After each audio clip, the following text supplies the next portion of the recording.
ادارہ نورل حق کراچی میں پریس کانفرنس کرتے ہوئے حافظ نعیم الرحمان کا کہنا تھا کہ ملکی حالات کے پیش نظر مجموعی طور پر نوجوان مایوس ہیں۔ 60% نوجوان ملک سے باہر جانا چاہتے ہیں اور بڑے پیمانے پر لوگوں نے باہر جانا شروع کر دیا۔ مجموعی طور پر بھی پاکستان میں یوتھ اس وقت شدید ڈپریشن کا شکار ہے، اس لیے کہ جب مواقع نہیں ملتے تو لوگ کہتے ہیں کہ پاکستان میں تو کچھ ہے ہی نہیں، ہم باہر جانا چاہتے ہیں۔ جب لوگوں سے رائے لیتے ہیں تو مور دین 70% لوگ کہتے ہیں کہ ہم اس ملک میں نہیں رہنا چاہتے۔ اس کی وجہ یہ ہے، اب اس شہر کراچی کو دیکھیے، ایک طرف تعلیم کی صورتحال میں نے آپ کو بتائی، روزگار کی صورتحال میں نے آپ کو بتائی۔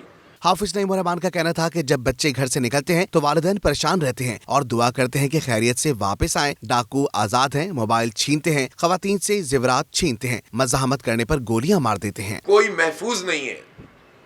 لوگ اپنے بچوں کو موٹر سائیکل پہ جب وہ نکلتے ہیں تو بس ان کو یہ ہوتا ہے کہ اللہ نہ کرے کوئی بری خبر نہ آ جائے، اس لیے کہ یہاں اسٹریٹ کرمنل گولیاں مارتے پھرتے ہیں، موبائل چھین رہے ہیں، بائک چھین رہے ہیں، گاڑیاں چھین رہے ہیں، زیور چھین رہے ہیں عورتوں سے، اور ذرا سی کوئی بات کرو تو گولی مارتے ہیں، مار دیتے ہیں نوجوانوں کو۔ ابھی این ای ڈی کا ایک نوجوان گریجویٹ، اس کو بھی 4 دن پہلے قتل کر دیا۔ ایسے بے شمار لوگ ہیں اس شہر میں، صرف اسٹریٹ کرائم میں چیزیں چھینتے ہوئے 130 نوجوانوں کو قتل کر دیا گیا ہے۔ جماعت اسلامی یوتھ ونگز کے صدر ہاشم عبدالی کا کہنا تھا کہ یوتھ کو 50% تک ٹکٹ دیے جائیں گے۔ Jamaat Islami youth Karachi youth membership campaign کا آغاز کرنے جا رہی ہے، اور انشاءاللہ یہ جو ہماری کمپین ہے یہ پورے کراچی کے اندر 25 ٹاؤنز اور 246 یو سیز کنٹونمنٹ پورے کراچی کے اندر یہ چلائی جائے گی۔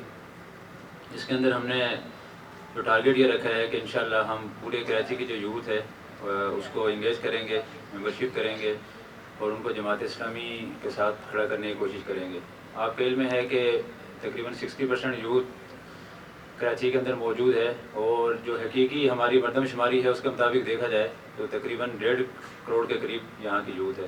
حافظ نعیم الرحمان کا کہنا تھا شہر کے لوگوں کو ان لوگوں کے رحم و کرم پر نہیں چھوڑ سکتے۔ جماعت اسلامی نے مختلف سطحوں پر یہ کام شروع کیا ہے۔ ہم نے فیصلہ کیا تھا کہ جتنا کر سکتے ہیں کریں گے۔ ہم نے یوتھ والنٹیئر جمع کیے ہیں، کسی بھی مسئلے پر نوجوان نکل کر لوگوں کی مدد کریں گے۔ کیمرامین رشید علانہ کے ساتھ Idrees Arain, metro one news Karachi. Metro one news, ہر پل کی خبر۔